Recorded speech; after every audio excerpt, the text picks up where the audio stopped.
Why the new Mass? The new Mass, why? Why? Oh, well, Paul VI explained it himself. The very same person who had the new Mass written up, explained why. He said, the smoke of Satan has entered the church. The new Mass is the smoke of Satan. The new Mass is something intrinsically evil.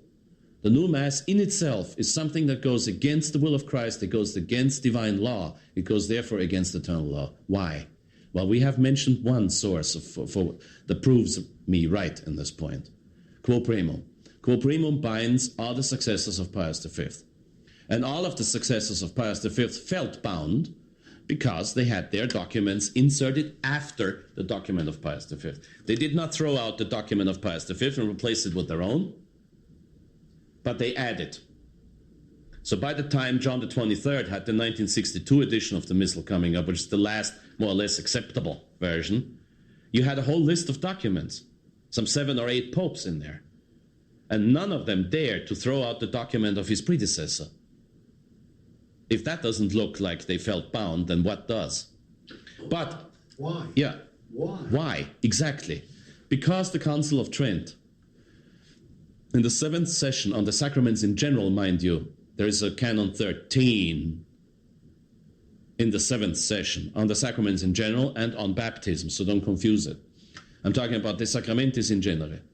7th session of the Council of Trent on the sacraments in general, Canon 13 says. Now watch the one Latin word that is commonly translated wrong.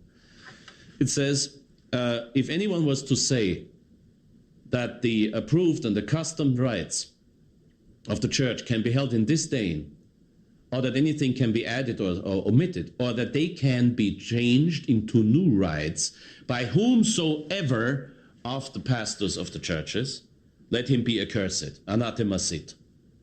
Whomsoever, mind you, in Latin it says, per quemcumque ecclesiarum pastorem. Per quemcumque. Quemcumque means whomsoever. Doesn't mean every. I do not need the Council, with all respect to the Church Fathers and the Fathers of the Council of Trent, I do not need the Council of Trent to tell me that I cannot change the Mass round according to my own likings and my own preferences. I do not need the Council of Trent to tell anybody that the average priest out there cannot change the Mass.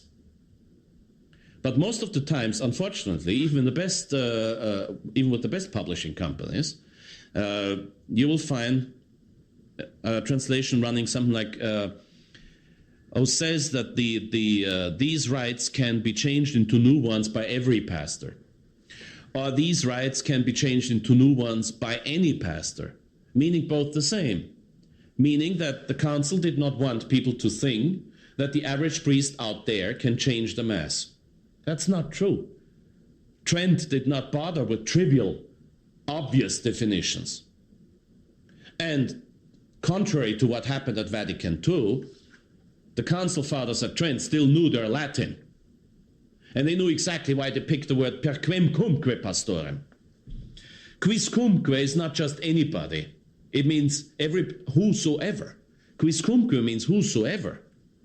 So per quemcumque pastorem means by whomsoever of the pastors. Now whomsoever includes the Pope, I'm sorry. He's the Bishop of Rome, he's the Archbishop of Latium, he's the Primate of Italy, he's the Patriarch of the West. He also is the Vicar of Christ. I keep on coming back to the same question. Yeah? Why would they do it? Do you mean right up the new Mass? Yeah. Well, look. Is there something behind it? Yes, of course there's something behind it, but of course you have to be careful in accusing people. Now, I couldn't say that Paul VI wanted to destroy the church. That would mean a judgment on the soul and the intentions of another human being, which I'm not allowed to pronounce. But somebody wanted to destroy the church with that Mass. And almost succeeded. See what the new Mass did. The new Mass is not, as I explained before, the new Mass is not just by chance the foundation of a new faith. By the very nature of liturgy, it is the foundation of a new faith.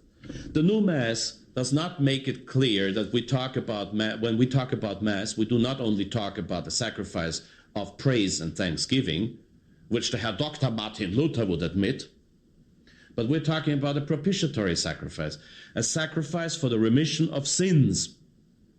This fact is hardly to be found anywhere in the new liturgy. It's a new faith.